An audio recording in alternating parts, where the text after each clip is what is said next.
Глава 15. Не все то золото, что блестит, или гопники средневековья. Какое-то время сидели молча, смотря на костер. Тишину нарушали лишь трели пташек, жужжание насекомых и громкий храп одного из участников данной посиделки. Человек со шрамом палкой поворошил угли в костре. Итак, на чем я остановился? Вот. Набрать оговоренное число людей для барона не составило какого-либо труда. Главное, чтобы деньги были. А деньги у барона, благодаря стараниям его дедушки и умелым ведениям хозяйства, которое проводил его отец, водились. Нанял несколько отрядов наемников, в том числе и меня с моими ребятами, и отправил нас к маркизу. Так воевали мы пару лет под знаменами маркиза. Оплатил нам наш наниматель барон. Всякое бывало. Нас били, и мы отступали, и мы били, и гнались за противником. Осадили мы как-то одну крепость. Уже приняли обкладывать ее в ожидании подкрепления и осадных машин. Как вдруг выскочил гарнизон крепости и ударил по нам. Причем удачно так ударил. Неожиданно для нас. Многих наших порубили. Отбивать атаку, выскочив из своей палатки, принялся и один из наших предводителей. Один из младших братьев, начавших войну со своим старшим братом. Отбив вылазку гарнизона осажденной крепости, он помчался за отступающими, мы за ним. В пылу погони не заметили, что были уже совсем рядом с самой крепостью. Со стен и бойниц башен крепости по нам дали залп из луков, баллист и арбалетов. Хорошо, что они немного поспешили и не подпустили нас еще ближе. А то бы и их маги запустили бы в нас свои магические разряды. Но нам и этого хватило. Наши люди начали падать на землю. Упал и наш предводитель. Стрела попала ему прямо в шею, и он умер у меня на глазах. На нем не было шлема. Скорее всего, он не успел его надеть, когда выбегал из палатки, отбивая нападение. Схватив нашего павшего предводителя, мы убрались подальше от стен крепости. Ту крепость мы в конечном итоге взяли, когда пришло наше подкрепление с осадными орудиями, но лишились одного из наших предводителей. Ну а так, в начале войны лучше было. Зайдешь со своим отрядом в какой-нибудь поселок, пограбишь его, покувыркаешься на сеновале с какой-нибудь приглянувшейся девицей и обратно в казарму. Но затем люди из поселков и деревень, находившихся в зоне боевых действий и прилегающих территорий, разбежались, унося с собой все то, что можно было унести. Грабить стало нечего, да и война из активной фазы перешла в сидячую. Началась гарнизонная жизнь. Не знаю, где лучше сиделось. В крепости от нечего делать от скуки, хоть на стенку лезь и волком вой. Или в городе, где от безделья все жалование спускалось на проституток и на выпивку. Поэтому многие обрадовались, когда пронеслась весть, что старший из враждующих братьев собирает войско. Принялся собирать свои войска и младший. Пунктом сбора была одна небольшая крепость. Я сразу понял, что оттуда мы пойдем к самому крупному и стратегически важному городу, подвластному младшему сыну покойного герцога. Такое уже было. Старший уже пытался однажды захватить город, но младший отогнал его. Старшему брату пришлось отступить, и поле боя осталось за нами. Мы тогда немало трофеев собрали. Поэтому в приподнятом настроении мы с моими ребятами и прочими вышли в поход, уверенные, что все будет как в прошлый раз, в предвкушении военной добычи. Подходя к тому городу, мы заметили одну странность. Вражеская армия, взяв город в осаду, не имела при себе осадных орудий, требушетов там или катапульт. Основные силы противника были вдали от города. Осада больше походила на фикцию. Складывалось впечатление, что старший сын покойного герцога выманивает младшего просто на драку. Перестроившись в боевой порядок, мы начали подходить к ним. Как всегда, началось все с перестрелки лучников, арбалетчиков и магов. Затем сшиблась конница обеих армий. Вражья кавалерия начала одерживать верх и погнала нашу. Остановить ее могли только копейщики. Попав под обстрел наших стрелков и магов, коннице противника пришлось отступить. Оставшихся наших конников отвели в тыл, к стрелкам и магам. Настроение у всех начало падать. Пришла и наша очередь, очередь пехоты. Нам дали приказ атаковать. Мы с моими ребятами и с другими пехотинцами начали рубиться с вражеской пехотой. Пехота врага больше занималась обороной и не пыталась контратаковать или идти в наступление. Было ощущение, что ее задача просто сдерживать нас. Я тогда подумал, что они ждут подходящего момента ударить нам во фланг своей конницей, которая хоть и была потрепана, но в отличие от нашей, сохранила свою боеспособность. Рубиловка продолжалась, и тут со стороны города раздались звуки труп. Это выходил гарнизон города к нам в помощь. Так как город большой и очень важный, то там располагался очень большой по численности гарнизон. Мы обрадовались. С их помощью ход битвы должен был поменяться в нашу пользу. Поначалу так и было. Получив подкрепление от города, мы почти прорвали оборону противника, как вдруг услышали сначала неясные, а потом более отчетливые звуки барабанов. Я таких раньше не слышал. Так как мы сражались на передовой, мы не знали, что происходит. Это потом рассказали те, кто находился в тылу нашего войска. Звуки барабанов принадлежали гоблинам, которые появились откуда-то, словно по волшебству, и ударили по нашим стрелкам и магам, а также по остаткам нашей кавалерии. Сражение кипело впереди, сражение кипело позади, и тут нам во фланг, что было ожидаемо, влетели вражьи всадники. Что происходит, никто не знал, ни мы, ни наши командиры. Наши порядки смешались, но, следуя ранее отданному приказу, продолжали прорывать строй противника. Складывалось впечатление, что сражение идет вечность. Устали все, и мы, и наши противники. Иногда просто стояли, чтобы, отдышавшись, снова наброситься друг на друга. И тут мы увидели их, этих самых гоблинов. Я их раньше в глаза не видел. Они обитают в западных землях, на самом краю герцогства Клантона, которое и само-то является самым крайним и малообжитым герцогством нашего королевства. Больше всего поразило, что они воевали под знаменами старшего брата. Гоблины, которые ненавидят людей и являются бичом и постоянной угрозой для жителей герцогства Клантона, воевали на стороне старшего сына покойного герцога. «Ты можешь себе такое представить?» – спросил меня человек со шрамом. «В голове не укладывается», – поддакнул я. Вот и я про это. Никто такого не ожидал, что старший из братьев сможет договориться с этими тварями, воевать на его стороне. Но обалдели не только мы. Солдаты противника тоже впали в замешательство, не зная поначалу, как на это реагировать. Так вот, гоблины, прорубившись через наш тыл, напали и на нас, на пехоту. Смелости им не занимать, жесткие воины и очень подвижные. Что нам оставалось делать? Начали воевать на два фронта. С людьми старшего с одной стороны и с гоблинами со стягами старшего с другой стороны. Все было как в дурном сне. В довершении всего происходящего по полю битвы стали разноситься слухи, что наш предводитель мертв. Но так как это кричали вражьи солдаты, а от наших командиров никаких распоряжений не поступало, то нам не оставалось ничего остального, как продолжить сражаться. Хотя все начали понимать, что наше положение весьма незавидное, прорваться через вражью пехоту уже не пробовали, больше оборонялись, чем нападали. И тут прискакал один из командиров наших подразделений, который уехал в ставку нашего верховного главнокомандующего, чтобы прояснить ситуацию и получить новые инструкции.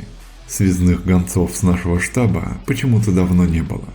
Вернулся он на взмыленном от долгого галопа коне, без оружия. «Солдаты!» – проорал он. «Все кончено, нашего предводителя больше нет, он убит, а его голову насадили на пику и возят по всему полю боя. Я уже сдался, упросил, чтобы меня отпустили на время, от слова дворянина. Мой последний приказ – сложить оружие и сдаться, смысла сражаться и умирать нет. В нашем герцогстве теперь только один единовластный правитель – старший сын покойного герцога. Он обязуется сохранить жизнь всем тем, кто сдастся на его милость». И поскакал дальше, поделиться новостью с другими командирами. Хороший мужик. Нормально относился как к обычным солдатам, так и к нам, наемникам. Только чересчур правильный.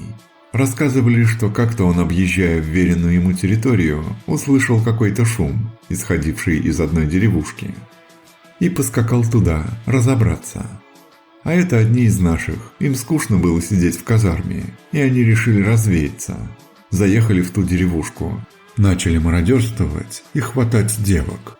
Но вот этот командир приказал остановить, как он сказал, это безобразие. Толкнул долгую проникновенную речь про то, как мирное население не делится на своих и чужих, что все они являются жителями Клантона, что война рано или поздно закончится, и что нам еще вместе жить и работать над процветанием герцогства. Правда, задвигал он свою речь не солдатам регулярной армии или солдатам вассалов нашего предводителя, а обычным наемникам, которые далеко не все были родом из этого герцогства. Наемники стекались в зону боевого конфликта со всего королевства, и им по большому счету было все равно и на жителей Клантона, и на его процветание. Главное, чтобы было чем поживиться, выпить и баб потискать. Хохотнул человек со шрамом, ковыряясь у себя в зубах обточенной палочкой. Однако все слушали с умным видом и с понимающими глазами. Командир приказал было повесить зачинщиков, но его отговорили от такого решения. Да, повезло парням. Опять хохотнул рассказчик, продолжая ковыряться у себя в зубах. Нормальный мужик и толковый командир, но служить на постоянной основе под его командованием я бы не хотел.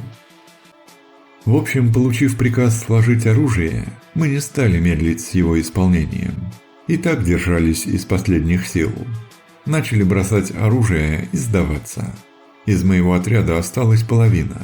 Остальные мои парни так и остались лежать на земле. Потерпевших поражение солдат регулярной армии, принадлежавших младшему брату, и солдат, которых собрали со своих земель его вассалы, в скором времени отпустили.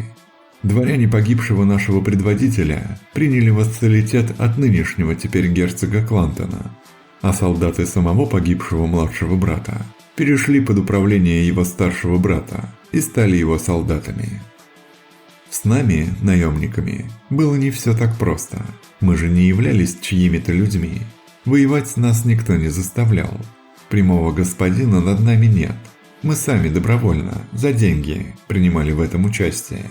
У наемников было два варианта. Первое – мы сами или нас кто-то выкупает из плена. И второй вариант, который разделялся на подварианты. Мы должны были отработать свое освобождение на каменоломнях, лесоповалах и в шахтах. Некоторые из нанимателей, у кого были деньги, проявляли широкий жест и выкупали своих наемников. Но таких было немного. Большую часть наемников бросили на произвол судьбы. Мы были использованным материалом, в котором больше не нуждались. Маркиз, под знаменами которого мы воевали, и так являвшийся только номинальным нашим руководителем, нанял-то нас и содержал барон, хотел показательно уменьшить свой вклад в прошлой войне.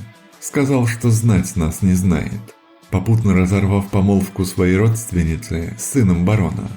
Ну а барон? А что барон? Деньги, которые он потратил на нас, наемников, потратились зря. Помолвка не состоялась. Жаловаться кому бы то ни было на то, что маркиз не держит слова, барон не мог. Если бы выяснилось, что барон отправлял своих наемников участвовать в военных конфликтах на территорию чужого герцогства, тем более против уже нынешнего герцога Клантона, то возник бы ряд серьезных вопросов, не только к самому барону, но и к его сюзерену-графу. Так что барон тоже махнул на нас рукой. Но выкупать-то он нас не был обязан. Это не входило в условия найма. Тут как бы к нему претензий нет. Выкупать нас пришлось нам самим, одалживая нужную сумму тем, у кого не хватало всей суммы для выкупа. Взяв деньги и вещи, которые припрятали в лагере под палатками, также взяв то, что принадлежало нашим погибшим товарищам из отряда. Собрав нужную сумму, я выкупил себя и своих парней, частично выкупили и свое снаряжение. Похоронив своих павших напарников, мы двинули к нашему нанимателю, к барону. Хоть выкупать он нас и не был обязан, но он должен был нам за 3 месяца, а это какие-никакие деньги. У нас и так после всего ни гроша за душой не было. Но барон даже разговаривать с нами не стал, когда мы прибыли к его замку за своими деньгами и деньгами павших товарищей. А у тех все-таки кое у кого семьи остались, и деньги им понадобились бы после потери их кормильца. Вместо него к нам вышел слуга барона с сообщением, что барон нам ничего не должен. И если мы не уберемся с его владений, он прикажет нас всех перевешать, как разбойников и вымогателей. И мы убрались. Со злостью сплюнув в костер, проговорил человек со шрамом. Начали заниматься чем и раньше.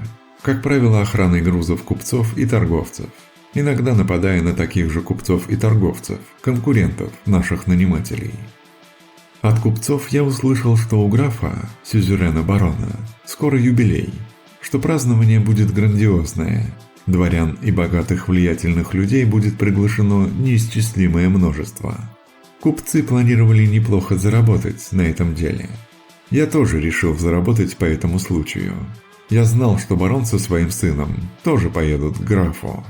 От такого приглашения отказываться неразумно. Да и барону нужно было найти невесту для своего наследника. А тут столько дворян в одном месте будет. Также понимал, что барон поедет с усиленной охраной. Благодаря стараниям его дедушки, доброжелателей у нынешнего барона хватало. Значит, в замке останется не так много людей, и этим можно будет воспользоваться. Но наших сил на захват замка все равно не хватало, поэтому начали набирать людей со стороны. Решил убить одним выстрелом двух зайцев. Ограбить барона и особо отличившимся предложить место в моем отряде на постоянной основе. Пополнять-то надо отряд. Пока часть моих людей отправилась на поиски желающих присоединиться к этому захватывающему мероприятию, я с остальными своими людьми направился во владение барона, следить за обстановкой. Обосновались в лесу. На окраину леса выходили наблюдать за замком, и тут заметили тебя. Понаблюдав за тобой, мы поняли, что ты тоже хочешь попасть в тот замок, и явно незаконным способом. Людей у меня немного, поэтому решил сделать тебе предложение принять участие в этом деле. Ты говоришь, что тебя интересует одна вещь в замке. Так вот, если поможешь нам, то она твоя. Ну что, по рукам? Спросил человек со шрамом. У меня есть время все обдумать, спросил я. Есть, до вечера. Ты куда сейчас? В поселок, наверное. Ты у вдовствующей хозяйки остановился, которая держит постоялый двор в поселке? Да, там. С тобой свяжутся. Думай. Ладно, тогда всем пока и до свидания, поднимаясь, сказал я. До вечера, хохотнул человек со шрамом. Сидя у себя в номере, начал думать, что делать. Людям, которые готовятся ограбить замок, я не доверял. Не факт, что мне отдадут интересующую меня вещь из замка, если она покажется им достаточно ценной. Участвовать в грабеже тоже не хотелось, мировоззрение другое. С другой стороны, налет на замок будет, со мной или без меня. Если эта вещь более-менее ценная, ее скорее всего заберут налетчики. Что они с ней сделают, где ее потом искать? Да и вообще, что из себя представляет артефакт в замке? Сплошные вопросы без ответов. Решил разобраться во всем на месте и действовать по ходу развивающихся событий. Вечерело. В мою комнату постучались.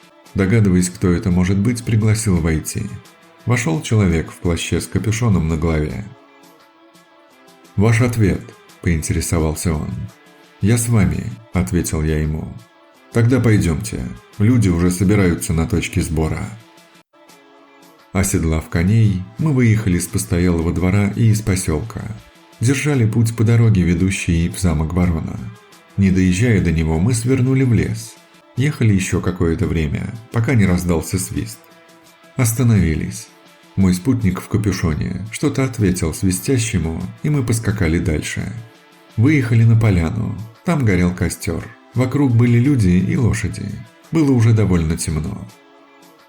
В центр поляны к костру вышел человек со шрамом и начал делить присутствующих на отряды, по 10 человек в каждый, и назначать нам наших командиров-десятников. на каждый такой отряд. Создав отряды и подождав еще какое-то время опаздывающих, человек со шрамом отдал распоряжение выдвигаться. Отряды выдвинулись, каждый за своим назначенным командиром. «Каков план?» – спросил я, подъехав на лошади поближе у своего командира. «План – точно и своевременно выполнять мои приказы», – ответил тот. «Все понял, вопросов больше не имею», – отъезжая от командира нашего отряда, сказал я.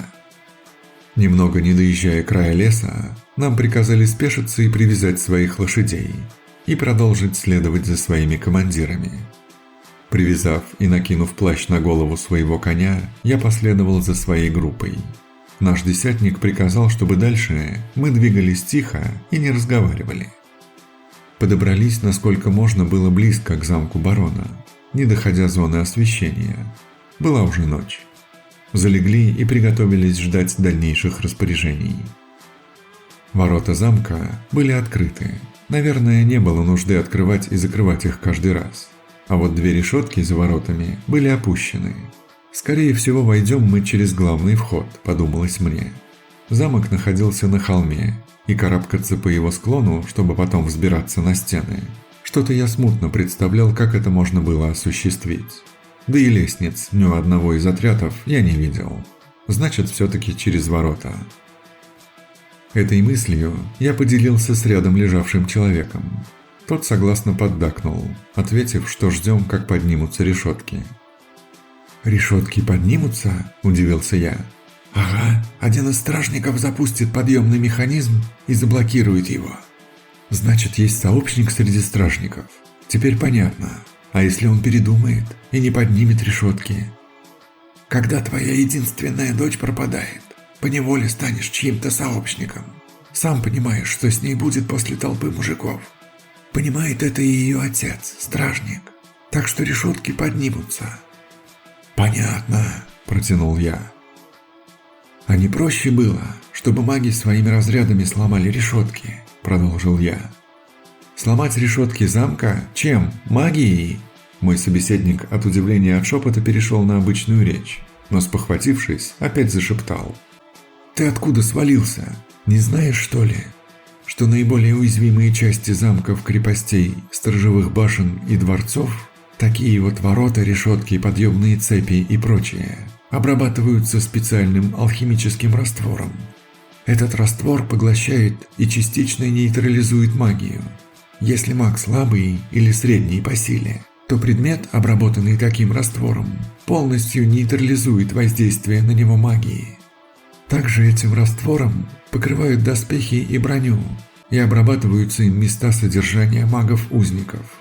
Но этот алхимический раствор изготавливается из достаточно редких ингредиентов, и его изготовление – это очень трудоемкий и чрезвычайно опасный процесс. Поэтому только опытные алхимики занимаются его изготовлением. Сам понимаешь, какая цена у этого раствора. Поэтому покрытие доспехов и брони могут позволить себе только очень и очень небедные люди. И раствор со временем теряет свои свойства. Приходится обновлять покрытие свежим раствором. Повторяюсь, все это удовольствие для очень небедных людей. Но слабые и наиболее уязвимые места укреплений их владелец просто обязан покрывать этим веществом. А иначе грош цена таким укреплениям. Из-за некоторых ингредиентов, точнее территорий, на которых эти... Наш разговор был прерван подскочившим к нам десятником. «А ну заткнулись все!» – злобно прошептал он. «Еще хоть одно слово, и это копье!» – он потряс своим копьем. «В жопу говорящему засуну!» Пока десятник угрожал своим копьем нашим пятым точкам, я краем глаза заметил, что решетки начали подниматься. В ночи же я видел лучше, чем днем. Жестами пытался перебить десятника. «Да что ты все жестикулируешь?» – не выдержав, прошипел десятник. «Говори, чего хотел». Я молча, указывая на копье, отрицательно покачал головой. Затем начал показывать в сторону замка. Десятник смотрел на меня, как на идиота. «Решетки замка начали подниматься», – сказал незаметно подошедший к нам человек в темном плаще. Наш десятник, не теряя времени даром, скомандовав бежать за ним, помчался к поднимающимся решеткам замка. В замке тоже заметили, что решетки поднимаются. Там началась суета и возгласы. Тем временем мы уже бежали, по дороге встречая другие отряды. Немного не добежав до входа в замок, десятник приказал нам остановиться, пропуская других вперед. По правую сторону от входа остановился другой отряд. Стояли, ожидая дальнейших приказов, смотря на несколько лежавших тел с торчавшими из них стрелами. Проникшие внутрь налетчики, судя по звукам, сцепились со стражниками. Завязалась схватка. «За мной!» – скомандовал наш десятник. Побежали за ним. Параллельно побежал отряд, который, как и мы, остановился у входа. Мы держались левой стороны, а тот отряд правой. Забежали внутрь замка, там шло сражение. Не обращая на это никакого внимания, десятник побежал к лестнице на стену. Наш отряд за ним. Поднялись на стену и побежали по ней за нашим командиром. По другой стене, по правой стороне, бежал наш отряд-двойник. На середине стены встретили 3 стражников. Они полетели вниз. Добежали до одной башенки на стене. Дверь в нее была закрыта. Маг, который был в нашем отряде, вынес ее в мгновение ока. Вбежали в ту башенку, потом по винтообразной лестнице вниз. Выбежали во внутренний двор замка, оказавшись как бы в тылу защитников замка. «За мной!» – махнул копьем десятник. Побежали мы к цитадели замка. Ворота цитадели охранялись несколькими стражниками. Завидев нас, они побежали к нам. Нам тоже дали команду атаковать.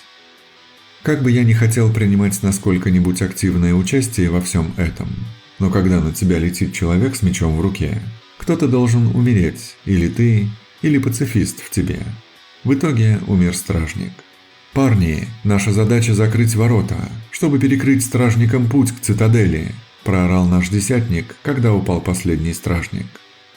«Для выполнения этой задачи должна подойти еще одна группа, а вот и она», продолжил он, заметив выбегающих из башенки во двор замка людей, которые бежали по правой стене замка.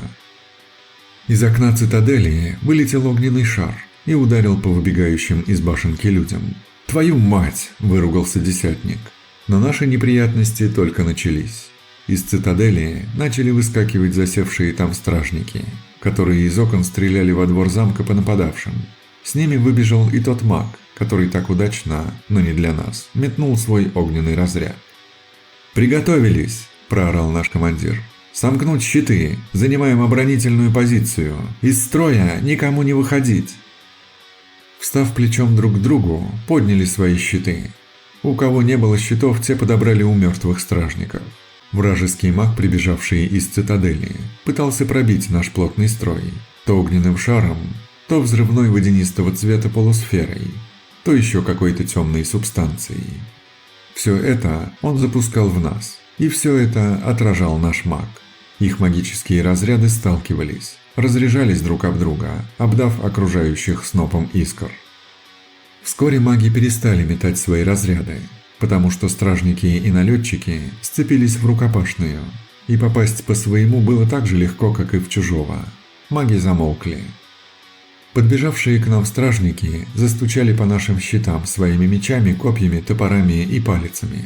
Мы в ответ в промежутке своих щитов тыкали в стражников своим оружием. Являвшийся обладателем отличного доспеха, я не сильно заботился о своей защите, поэтому иногда, немного отводя свой щит в сторону, особо не целясь, куда попаду, наносил мечом колющие удары. Противостояние подходило к концу, причем в нашу пользу. Все меньше противников оставалось на ногах. Остальные уже лежали мертвые или ранеными отползали в сторону. Наш десятник приказал добить оставшихся на ногах стражников, которые остались в меньшинстве, что мы и сделали. Вражеский маг, наблюдавший все это со стороны, помчался обратно, туда, откуда он выбежал со своим отрядом. Из всего нашего диверсионного отряда осталось 4, и еще 2 из другого отряда, который добирался до цитадели по другой стене. «Что так долго? Почему сражение еще идет? Где наш главарь?» – простонал один из налетчиков, зажимая рукой рану на ноге. Но несмотря на все его усилия, кровь фонтанчиком иногда прорывалась сквозь его пальцы. Скорее всего, была задета какая-то артерия. «Я почем знаю», – отозвался наш командир. «Закрываем ворота!» – скомандовал он. «Не успеем», – обронил наш маг, кивнув на бегущих в нашу сторону стражников.